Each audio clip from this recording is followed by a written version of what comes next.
Hello student, केम छो? मजामा? साईराम। હવે 12મા ધોરણમાં ચેપ્ટર નંબર 4 રાસાયણિક ગતિકીમાં આપણે આ વર્ષે જે બોર્ડમાં ડિલીટેડ પોઈન્ટ હતા એ સિવાયના બાકીના બધા પોઈન્ટ છે એ કન્સિડર કરી લીધા છે. એને રિલેટેડ દાખલા પણ જોઈ લીધા છે. હવે આજના વિડીયોમાં આપણે ચર્ચા કરશું જે ચેપ્ટર નંબર 4 રાસાયણિક ગતિકીમાં બોર્ડ દ્વારા ડિલીટ કરેલા પોઈન્ટ, જેમ કે આરહીય સચળાંક, સંઘાત સિદ્ધાંત વગેરેની ચર્ચા છે આપણે કોમ્પિટિટિવ એક્ઝામમાં ઉપયોગી થાય એ રીતે કરશું. તો આજના જે વિડીયો છે એની અંદર છે થિયરિકલ તમારે પાકું કરવાની જરૂર છે નહીં, પરંતુ જે સમીકરણ આવે છે, સૂત્રાત્મક માહિતી આવે છે એ એમસીક્યુ સોલ્વ કરવા માટે ખૂબ જ અગત્યના છે. તો સાથે સાથે આપણે એ પણ પોઈન્ટ આઉટ છે કરતા જાશું. ફરી એકવાર કહું છું, બોર્ડ માટે છે આ ક્વેશ્ચન તૈયાર કરવાનો નથી. હવે પછીના એક ટોપિક છે એ તૈયાર કરવાના નથી. આમ જોઈએ તો આ લાસ્ટ ટોપિક છે અને એક સંઘાત સિદ્ધાંત છે, પરંતુ એમસીક્યુ ની અંદર છે આ થિયરી ખૂબ જ ઉપયોગી છે. તો ચાલો શરૂ કરીએ. વેગ અચળાંક પર તાપમાનની અસર અથવા આરએનએસ સમીકરણ. જો એમસીક્યુ ડાયરેક્ટ સોલ્વ કરવા હોય તો મજા ના આવે, કારણ કે પેલા તમારે એની પાસે બેઝ હોવો જોઈએ, કન્સેપ્ટ હોવો જોઈએ, થિયરી હોવી જોઈએ. તો વેગ અચળાંક પર તાપમાનની અસર, જેમ કે આપણે આગળ પણ ભણી ગયા કે જો તાપમાન વધારવામાં આવે તો રાસાયણિક પ્રક્રિયાનો વેગ વધે છે.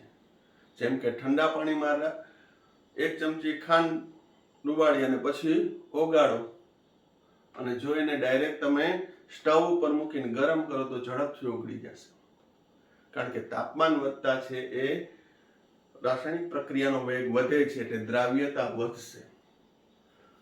તો અહીં વેગ અચળાંક પર તાપમાનની શી અસર થાય છે? તો ખાલી એક સિમ્પલ એક્ઝામ્પલ આપું. N2O5 નું વિઘટન થઈ NO2 અને O2 બને. આ પ્રક્રિયા પ્રથમ ક્રમની છે, પણ એ પ્રક્રિયાને પૂર્ણ થવા માટે જો હું 0°C તાપમાને આ પ્રક્રિયા કરું ને તો 10 દિવસ લાગે.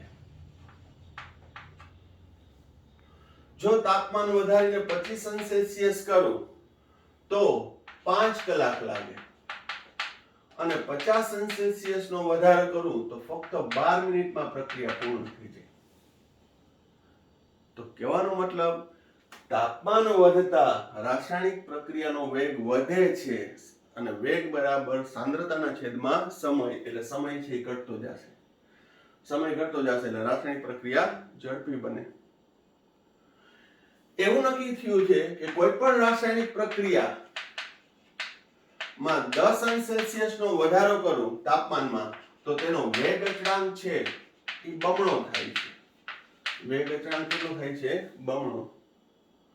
એનો વેગ પણ કેવો થશે?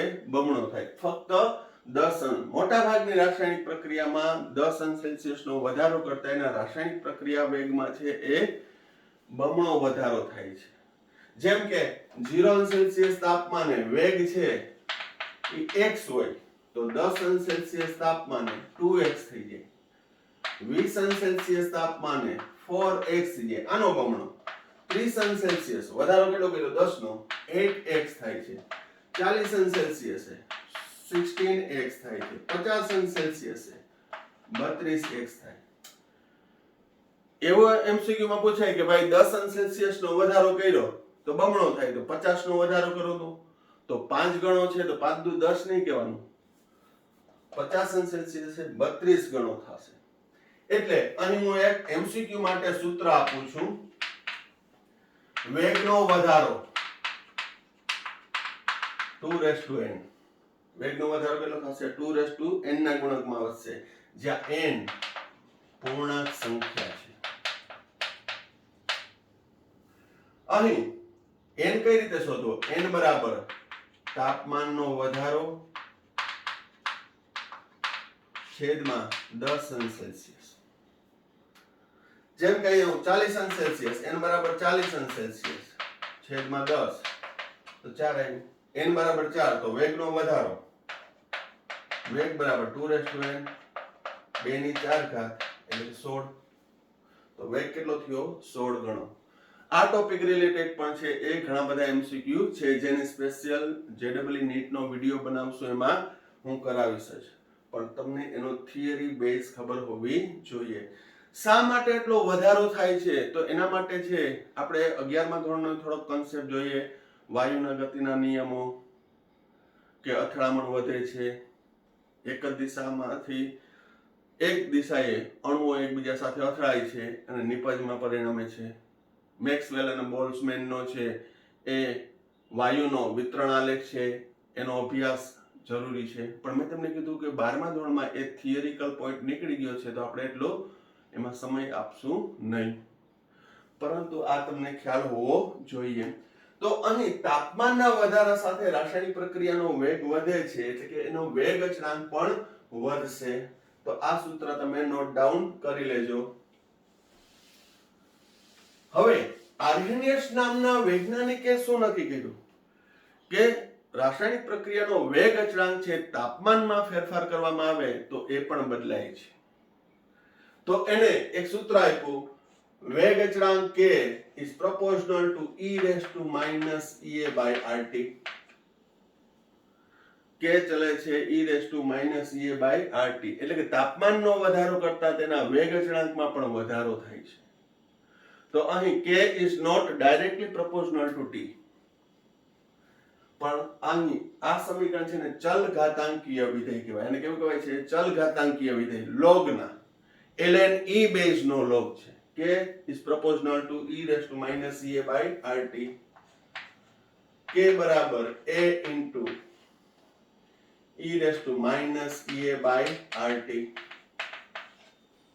જ્યાં k વેગ અચળાંક, એ આર્હેનિયસ અચળાંક અથવા એને આવૃત્તિ અવયવ પણ કહેવાય. ea એને કહેવાય સક્રિયકરણ ઉર્જા, એક્ટિવેશન એનર્જી. સક્રિયકરણ ઉર્જા આગળના પણ ટોપિકમાં આપણે ભણી ગયા હતા કે કોઈ પણ રાસાયણિક પ્રક્રિયામાં ભાગ લેવા માટે પ્રક્રિયકના અણુ પાસે અમુક ન્યૂનતમ ગતિ ઉર્જા હોવી જોઈએ. આ ગતિ ઉર્જાને કહેવામાં આવે છે સક્રિયકરણ ઉર્જા.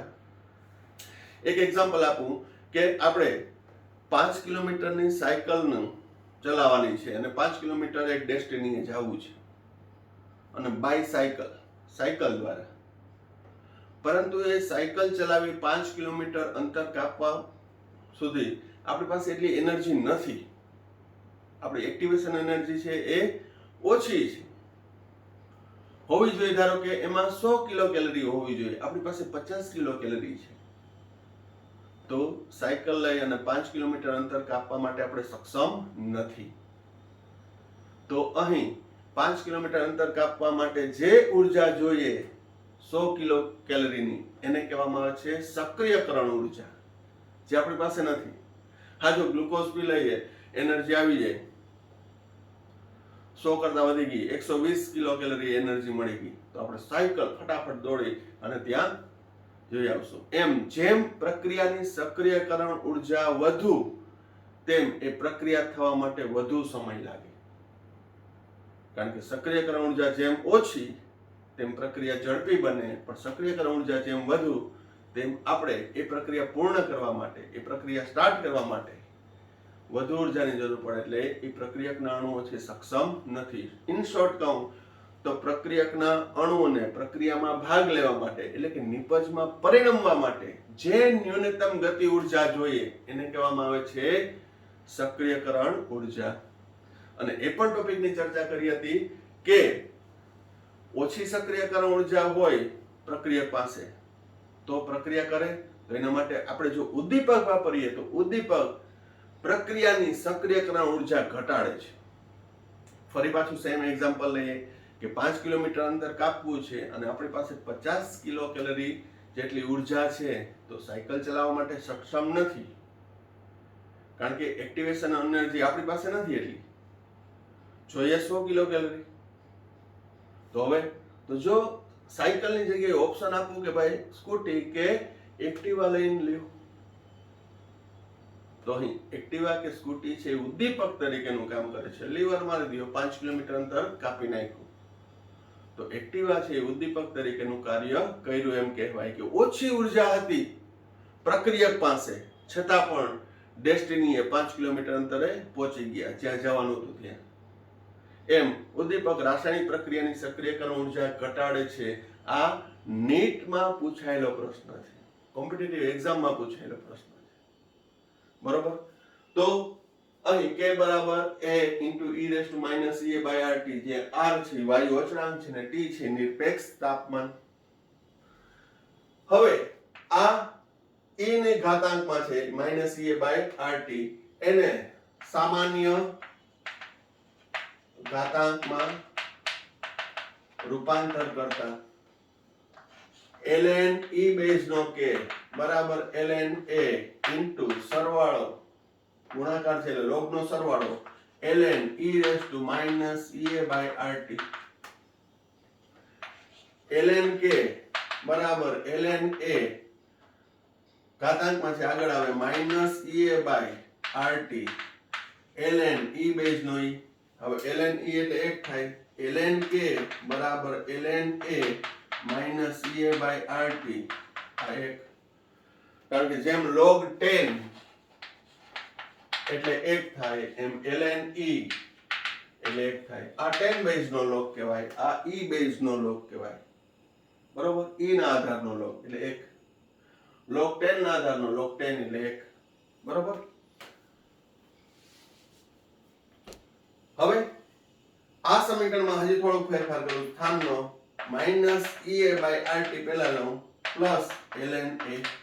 તો આ સમીકરણ મને મળ્યું y બરાબર mx પ્લસ c જેવું, જેમાં y વિરુદ્ધ x નો આલેખ. y વિરુદ્ધ x એટલે ln k વિરુદ્ધ 1/t નો આલેખ. 1/t નો આલેખ, કારણ કે ચલિત મૂલ્ય છે એ t છે, સીમિત મૂલ્ય t છે. તો ઢાળ આવશે, ઢાળ બરાબર -EA/r અને આંતરછેદ મળશે ln a. આંતરછેદ છે, MCQ માટે ઉપયોગી છે. એનો આલેખ પણ કેવો આવશે? ln k વિરુદ્ધ 1/t. આ આંતરછેદ થયું, ઇન્ટરસેપ્ટ ln a. ઢાળ થયું -EA/r. તેમાં સક્રિયકરણ ઊર્જાનું મૂલ્ય આપ્યું હોય, r વાયુ અચળાંકનું મૂલ્ય જાણતા હોય તો ઢાળનું મૂલ્ય શોધી શકો. ઢાળનું મૂલ્ય આપ્યું હોય તો સક્રિયકરણ ઊર્જા શોધી શકો. આ ટાઈપના છે MCQ ટાઈપના ક્વેશ્ચન નીકળે છે. તો આ ln k વિરુદ્ધ 1/t નો આલેખ. હવે અહીં તમે જોઈ શકો કે તાપમાન વધતા વેગ અચળાંક કેમ વધે? તાપમાન વધે છે એટલે -EA/RT. t વધે, છેદ વધે છે, છેદ વધે એટલે EA/r આ જે ગુણોત્તરનું મૂલ્ય ઘટશે. એનું મૂલ્ય ઘટે એટલે માઇનસ પ્લસ, એટલે આ મૂલ્ય વધશે ln k નું મૂલ્ય. આ મૂલ્ય લખ્યું ln k નું મૂલ્ય વધે.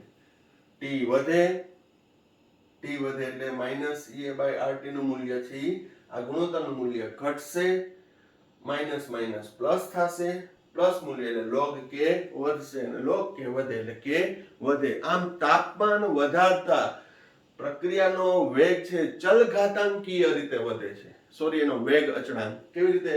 ચલ ઘાતાંકીય રીતે વધે છે, નોટ ડાયરેક્ટલી પ્રોપોર્શનલ. બરોબર. તો આ છે એ MCQ માટે પોઈન્ટ આઉટ કરવાના. હવે સમીકરણ 1 છે એને હું 10 બેઝ ના log માં રૂપાંતર કરું તો શું કરવું પડે? 2.303 log 10 બેઝ નો k બરાબર 2.303 log 10 બેઝ નો a minus EA/RT. e base ના log માંથી 10 બેઝ ના log માં રૂપાંતર કરવા માટે 2.303 વડે ગુણવું પડે. હવે આખા સમીકરણને 2.303 વડે ભાગવું તો log k બરાબર log a માઈનસ EA ના છેદમાં 2.303 RT. આ સમીકરણ પણ દાખલા માટે ખૂબ જ ઉપયોગી છે. આ ઉપરાંત આ સમીકરણમાં y બરાબર mx પ્લસ c જેવું જ છે, જેમાં log k વિરુદ્ધ 1/t ના આલેખમાં ઢાળનું મૂલ્ય કેટલું આવશે? આ ઢાળ છે m, ઢાળ m બરાબર -ea/2.303r. ln k નો હોય તો -ea/r, 10 બેઝ નો હોય તો -ea/2.303r અને આંતરછેદ આવશે log a આંતરછેદ. હવે એનો આલેખ કેવો આવશે તો પેલા આ વ્યવસ્થિત તમે જોઈ લ્યો.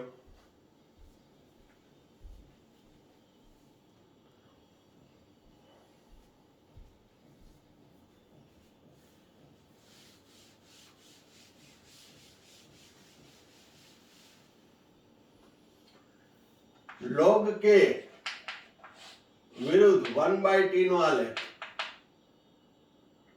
એ પણ સુરેખા જ મળશે, જેમાં આંતરછેદ log a અને ઢાળ -ea/2.303r.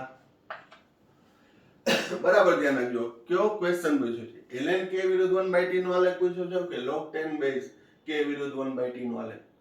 હવે બીજો એક પોઈન્ટ આઉટ કરાવું છું કે અહીં આલેખ ઉપરથી મળતું આંતરછેદનું મૂલ્ય છે એના ઉપરથી આંતરછેદ આ c કહો તો log a બરાબર c, a બરાબર antilog of c.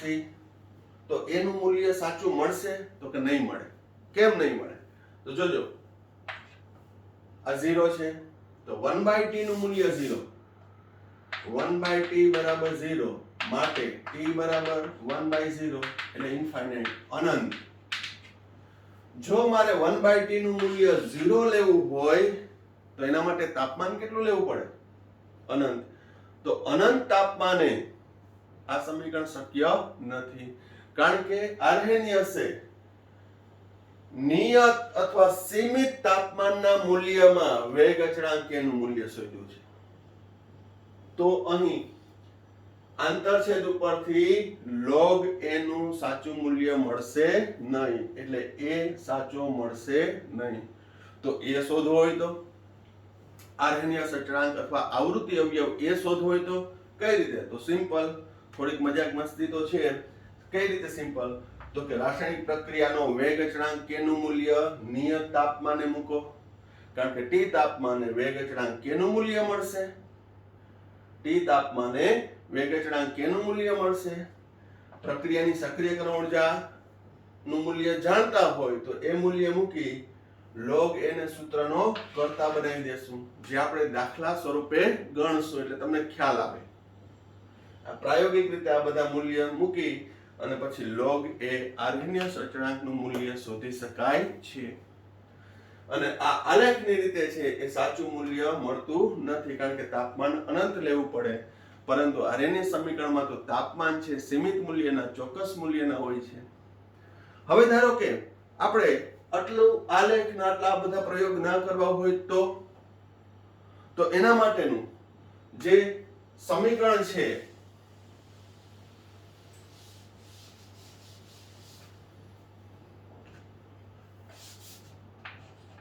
log k બરાબર log a minus ea by 2.303 RT.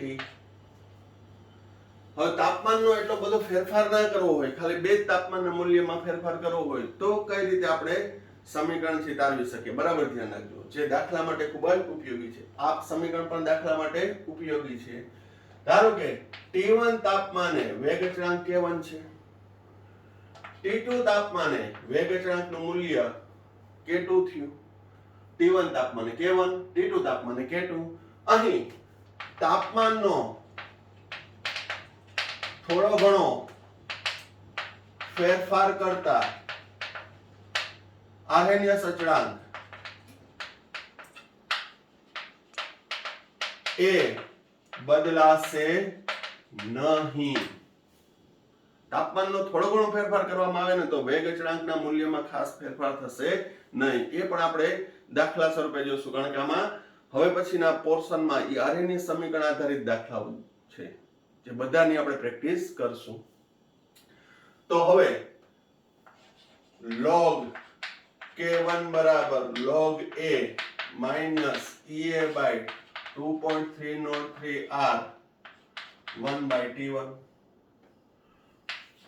log K2 બરાબર log અહીં A1 ને A2 નહીં કરીએ કારણ કે તાપમાનનો થોડો ઘણો ફેરફાર કરો તો RNA અચળાંક બદલાતો નથી. EA by 2.303 R 1/T2. આને હું સમીકરણ 1 કહું, આ 2 આ 3, તો સમીકરણ 3 - 2 log K2 minus log K1 log એ ઉડી જશે minus EA by 2.303 R 1/T2 minus EA by 2.303 R 1/T1 log K2 minus K1 log છે એટલે બાદબાકી તો ભાગાકાર log K2 by K1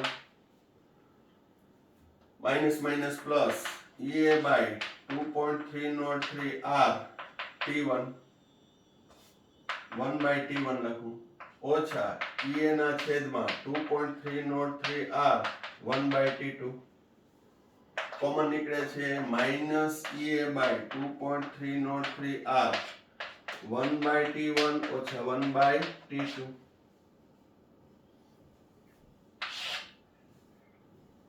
log K2 by K1 બરાબર EA ના છેદમાં 2.303 R T2 minus T1 ના છેદમાં T1 into T2.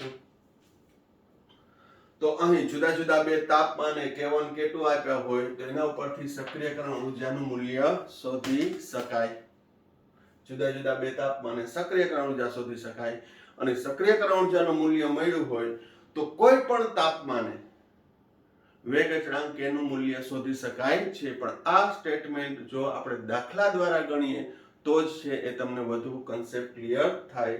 પરંતુ આ સૂત્ર છે એ MCQ સોલ્વ કરવા માટે તમારી પાસે બેઝ તરીકે હોવું જોઈએ. વ્યવસ્થિત જોઈ લ્યો.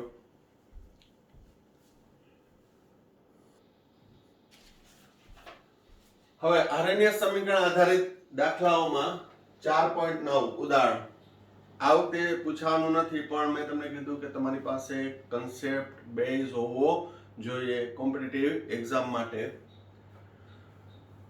4.9 માં 500 કેલ્વિન તાપમાને વેગ અચળાંક 0.025 છે તો 700 કેલ્વિન તાપમાને 0.075 સેકન્ડ ઇન્વર્સ છે. તો સક્રિયકરણ ઊર્જા EA અને RNA અચળાંક A શોધો. તો સૌપ્રથમ K1 K2 આપ્યા છે, T1 T2 આપ્યા છે, મૂલ્ય મૂકી દો 0.075 ભાગ્યા 0.025. EA શોધવાનું છે 2.303 R નું મૂલ્ય હું 8.314 જૂલમાં લઉં તો સક્રિયકરણ ઊર્જા જૂલમાં મળશે 700 ઓછા 500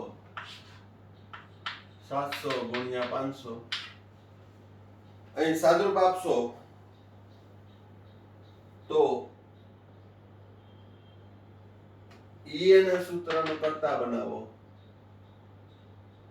EA નું તો મૂલ્ય મળશે 18.231 જૂલ. કેટલું મૂલ્ય મળશે 18.200 અહીંયા સોરી 2 છે અહીંયા 7 ભાગ્યા 2 એટલે 3.5 સાદુરૂપ આપશો એટલે 18.231. હવે કોઈ પણ સમીકરણમાં log K1 બરાબર log A minus EA ના છેદમાં 2.303 R T1 log K1 કેટલું છે 0.02 log A ઉપરથી A શોધવાનો છે. સક્રિયકરણ ઊર્જા આવી 18.231 જૂલ. 2.303 R નું મૂલ્ય 8.314 T1 છે 500 કેલ્વિન. આનો વ્યવસ્થિત લોગ જોઈ આનું સાદુરૂપ આપી log A ના સૂત્રનો કરતા બનાવો. તો log A ના સૂત્રનો કરતા બનાવો તો જવાબ આવશે log a નું મૂલ્ય 0.2052 એ બરાબર એન્ટીલોગ ઓફ 0.20 નું 5 અને 2 માં એન્ટીલોગ જોશો એટલે મળશે 16 10 એક પછી પોઈન્ટ a નું મૂલ્ય આવશે 1.61. તો આ પ્રકારના જે દાખલા છે એ ફક્ત સૂત્ર આધારિત જ છે, પણ કાળજી રાખવાની સાદરૂપમાં લોગ જોવામાં, જેમ કે અહીંયા તમે લોગ જોઈ આનું સાદરૂપ આપો ઈ ને સૂત્રનો કરતા બનાવવાનો એટલે આ 2.303 8.314 700 ગુણ્યા 500 એ સામેની બાજુ જાય જે લોગનો સાદરૂપ આપ્યું એમાં, અને 700 ઓછા 500 એટલે 200 એ છેદમાં જશે. આ રીતે છે સાદરૂપ આપી અને તમે માગેલ મૂલ્ય ઈ અને એ નું શોધી શકો. આ જ રીતના દાખલા છે, પણ થોડું ચેન્જીસ હોય. વ્યવસ્થિત સ્ટેપ જોઈ લ્યો.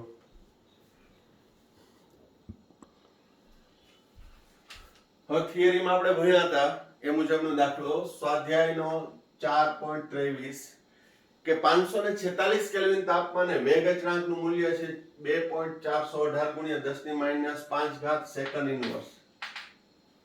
સક્રિયકરણ ઉર્જા આપી દીધી છે, તો આરએનએસ અચળાંક એ કેટલો થશે? એને પૂર્વઘાતાંકીય અવયવ પણ કહેવામાં આવે છે, અથવા આવૃત્તિ અવયવ, પૂર્વઘાતાંકીય અવયવ અથવા આરએનએસ અચળાંક શોધો. તો log k બરાબર log a માઈનસ ea ના છેદમાં 2.303 rt. log a ને સૂત્રનો કરતા બનાવો તો log k પ્લસ ea ના છેદમાં 2.303 rt.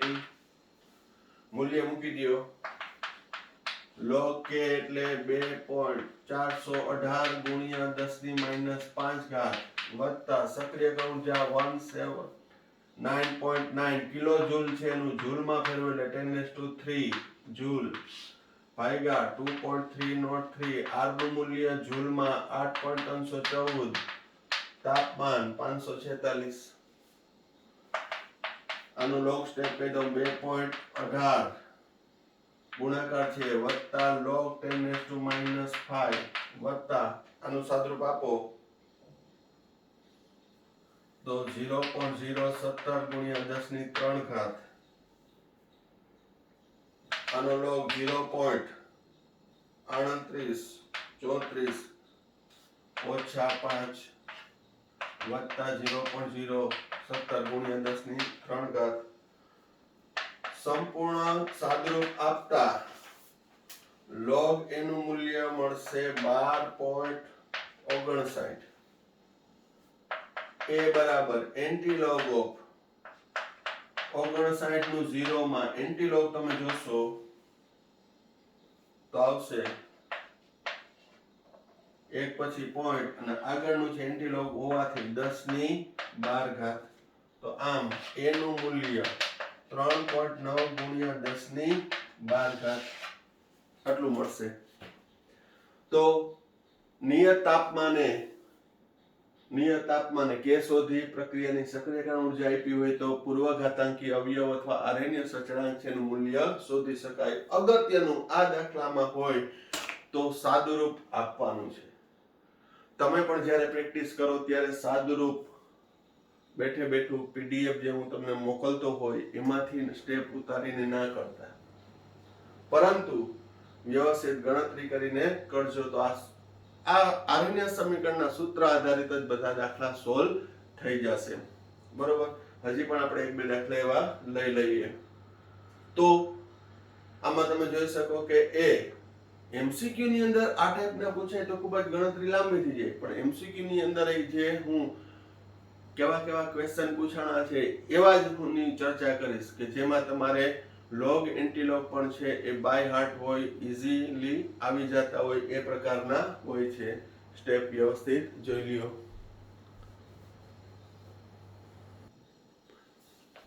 હવે નેક્સ્ટ દાખલો સ્વાધ્યાયનો 4.27. પ્રથમ ક્રમની એક પ્રક્રિયા આપી છે, એમાં log k બરાબર 14.34 ઓછા 1.25 ગુણ્યા 10⁴ k/t અને તેનો ea ગણો. કયા તાપમાને તેનો અર્ધાયુ સમય છે એ 256 મિનિટ થશે. બે દાખલા આપ્યા છે. તો અહીં કઈ રીતે શરૂઆત કરવું? log k બરાબર 14.34 ઓછા 1.25 ગુણ્યા 10 ની 4 ઘાત k by t A log k બરાબર log a minus ea by 2.303 rt. આ બંને સમીકરણ છે એને સરખાવ્યા તો અહીં ea by 2.303 rt બરાબર આ સરખાવી શકાય આ પદ 1.25 ગુણ્યા 10 ની 4 ઘાત k by t. ea ના સૂત્રનો કરતા બનાવી દઉં તો 1.25 ગુણ્યા 10 ની 4 ઘાત ગુણ્યા 2.303 tt ઉડી જશે ગુણ્યા r 1.25 ગુણ્યા 10 ની 4 ઘાત ગુણ્યા 2.303 ગુણ્યા 8.314 જૂલમાં આવશે અને જૂલનું ફાઇનલ સાદુરૂપ આપો જૂલમાં 23 93 39.27 જૂલ 1 2 3 239.34 કિલો જૂલમાં આ સક્રિયકરણ ઉર્જા મળી. રકમ આપી દીધું હતું ea by 2.303 rt નું મૂલ્ય આપી દીધું હતું એના ઉપરથી જે એ સક્રિયકરણ ઉર્જા મળી. હવે કયા તાપમાને અર્ધાયુ સમય 256 મિનિટ થશે? તો અહીં બરાબર ધ્યાન રાખજો log k બરાબર log a minus ea by 2.303 rt મારે t શોધવાનું છે. કયા તાપમાનેનો અર્ધાયુ સમય 256 મિનિટ થશે? t શોધવાનો છે. ea જાણું છું, log a પણ મારી પાસે રેડીમેડ છે જ, k નથી, પણ અર્ધાયુ સમય છે. પ્રથમ ક્રમની પ્રક્રિયા હોવાથી અર્ધાયુ સમય પરથી મને k મળી જશે. k બરાબર 0.693 by t1/2 0.693 by t1/2 256 minute એટલે જવાબ આવશે મિનિટ ઇન્વર્સમાં. તો k નું મૂલ્ય આવશે સાદુરૂપ આપતા 2.71 ગુણ્યા 10 ની -3 ઘાત મિનિટ ઇન્વર્સ. આનો સાદુરૂપ આપો. k મળી ગયો અર્ધાયુ સમય પરથી k મળી ગયો કારણ કે પ્રથમ ક્રમની પ્રક્રિયા છે. મૂલ્ય મૂકી દો log 2.71 ગુણ્યા 10 ની -3 ઘાત log a કેટલો છે 14.34. સક્રિયકરણ ઉર્જા કેટલી આવી 239.34 કિલો જૂલમાં આવી છે. એકમોમાં યાદ રાખવાનું 2.303 r નું મૂલ્ય કિલો જૂલમાં 8.314 ગુણ્યા 10 ની -3 ઘાત ગુણ્યા t. એનું સાદુરૂપ આપશો એટલે આનો log નું સાદુરૂપ આવશે -2.567 14.34 ઓછા આ બધાનું સાદુરૂપ આપશો એટલે આવશે 12500 by t. એમાં t ને સૂત્રનો કરતા બનાવી સાદુરૂપ આપતા t ને સૂત્રનો કરતા બનાવી 739.34 કેલ્વિન 739.34 કેલ્વિન તાપમાને આપેલ પ્રક્રિયાનો અર્ધાયુ સમય 256 થશે મિનિટ. તો તમે જોઈ શકો કે અહીં પ્રક્રિયા વેગ અચળાંક અર્ધાયુ સમય એ દરેક પદ છે એ બદલાઈ શકે પરંતુ પ્રક્રિયાની આણ્વિકતા ક્યારેય બદલાશે નહીં. અને પ્રક્રિયાની આણ્વિકતા આપણે સારી રીતે થિયરીમાં ભણી ગયા છીએ કે પ્રારંભિક પ્રક્રિયામાં ભાગ લેતા પ્રક્રિયકના અણુઓની સંખ્યા જે નિપજમાં રૂપાંતર થાય એ સંખ્યા કહેવામાં આવે છે આણ્વિકતા. તો રાસાયણિક ગતિકી આધારિત અહીં આ ટાઈપના આરએનએ સમીકરણ આધારિત દાખલા અને એને રિલેટેડ છે એ કોમ્પિટિટિવ લેવલના એમસીક્યુ ની ચર્ચા છે આપણે નેક્સ્ટ વિડિયો બનાવશું એમાં કરશું. પણ એ સ્પેશિયલ જેડબલઈ અને નીટના વિડિયો બનાવીશ ત્યારે આવશે.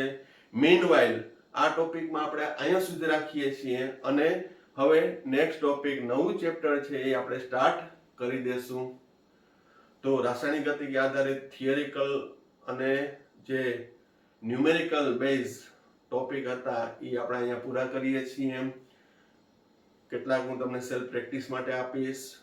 કાંઈ પણ ડાઉટ હોય તો પૂછી શકો છો. પરંતુ રાસાયણિક ગતિકી આધારિત નીટમાં ક્વેશ્ચન હોય જ છે, તેમજ બોર્ડમાં પણ છે. દાખલો પ્રથમ ક્રમની પ્રક્રિયા આધારિત આ વખતે હશે ને હશે જ, કારણ કે આરએનએસ પોઈન્ટ તો નીકળી ગયો છે. તો જે ડિલીટેડ પોઈન્ટ નથી, પ્રથમ ક્રમની પ્રક્રિયાના સંકલિત વેગ સમીકરણ, એના ઘણા બધા દાખલાની પ્રેક્ટિસ કરી છે. ફરી પાછી તમે કરી નાખજો, સાથે સાથે આની પણ પ્રેક્ટિસ કરજો. ભલે આ વર્ષે બોર્ડમાંથી નીકળી ગયું હોય, પણ એનો કન્સેપ્ટ છે, અગેન એન્ડ અગેન કહું છું કે કોમ્પિટિટિવ એક્ઝામ માટે અગત્યનું છે. અને બી ગ્રુપના વિદ્યાર્થીને તો નીટ એ જ તારણહાર પોઈન્ટ છે. બોર્ડ એક્ઝામની અંદર માર્ક છે એટલા કન્સિડર નથી થતા, નીટ આધારિત છે, ટોટલ મેરિટ બને છે. એટલે એમાં મહેનત કરતા રહ્યો. નીટનું મેરિટ દર વર્ષે છે એ અપ જાય જ છે. જેટલું અપ જાય એટલી તમારે મહેનત વધારવાની છે. ખાસ બી ગ્રુપના સ્ટુડન્ટ માટેની સૂચના છે. મેથ્સ વાળાને કઈ ચિંતા નથી, કારણ કે બોર્ડમાં ઘણું બધું રિડ્યુસ થઈ જશે, પરંતુ મહેનત એટલી જ રાખવાની કે જેથી સારા માર્ક આવે. Okay, thank you. સાંઈરામ.